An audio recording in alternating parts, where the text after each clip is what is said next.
Hey guys, what's up? It's Bobby with Goat Sports Cards. Hope you're having a fantastic day. What you see in there is no bueno, guys. This is not good.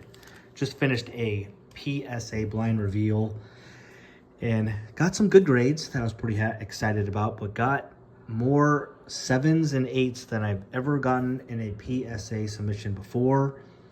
So I wanted to ask the question that many of us ask: did I just get a really grumpy, terrible grader, or did I just make a mistake and did not see some issues with cards that I sent to PSA? I will let you guys know that I normally spend at least 90 seconds to 2 minutes per card before I send it in for grading. I try really hard to make sure I don't miss anything. So I don't know what happened here.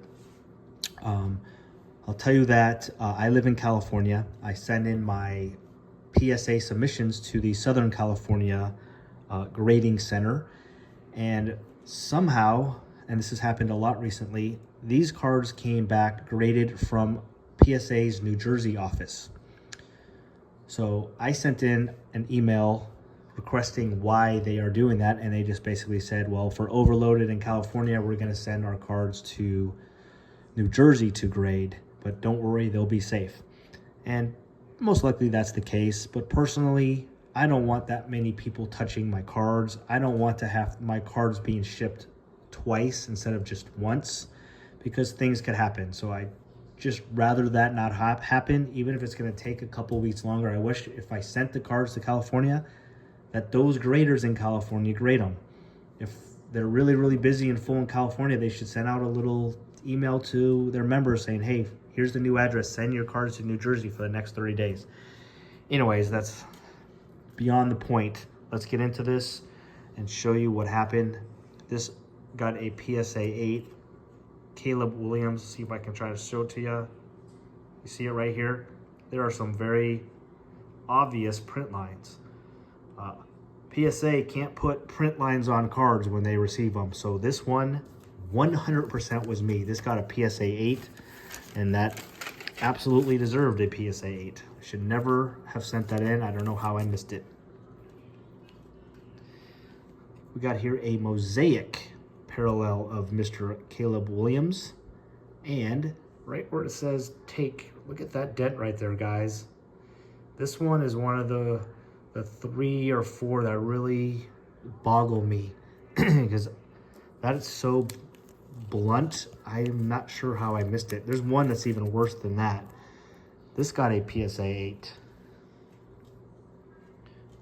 This Wemby Avalanche parallel. I mean, look at this corner. See that right there? That's pretty obviously, if a corner's that nicked up, it's not getting a 10. If I saw a corner like that, I don't send cards in. This got a PSA 8. It deserved a PSA 8. Can't believe I sent that in. Could have been me again. I don't know. This one's pretty crazy right here. Look at that right there. Look at that indent. Really nice card too.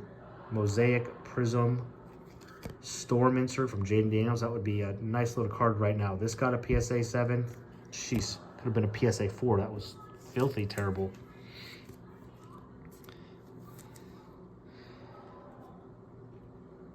This was the most disturbing to me just because I don't understand how I could miss this. Again, I'm not putting blame on PSA, but I thoroughly check. And look at that long line by his face. Like, this is what I do on every card, guys. I do this, and I check the corners. Again, I spend almost a minute and a half on this. How I could miss that is crazy. So it's like someone's like, screw this guy, let me put a little dent in there. Not saying they did that. I'm sure it was me. It's probably just a bad day. Didn't look at it enough. Regardless, this was the most crushing one to me, guys, because I could have sold this card raw for $400. Instead, I decided to take a shot, grade it, and get a couple more $100 from it. And you see that crease, that little line right there? This is a out of 50 Father's Day Jackson Trio. That one stings the wallet for sure. And then this one's probably the most confusing one. It is really hard to see where this light is over here. There's maybe just a small dimple.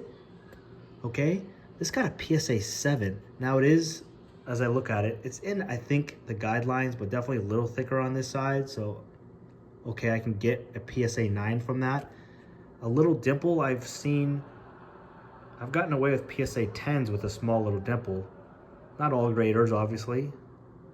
Besides that, guys, I see nothing wrong with this card. So how it got a 7, I can't figure that one out. And this one was a tough one too. Michael Penix. Only thing I could saw, this got a PSA 7. And definitely, this is definitely not a PSA 10 as I look at that corner. It's just a tiny bit nicked up. But how it got a 7 instead of a 9, usually that would mean like an indent or whatnot. So that's it, guys. Yeah, so those cards, none of them were PSA 10 worthy. That's for sure. Definitely missed them. I wanted to kind of show that video to you guys because I think a lot of you know, people out there, they just maybe not even look over the card and then just send it PSA or whichever grader you choose, you know, send it their way.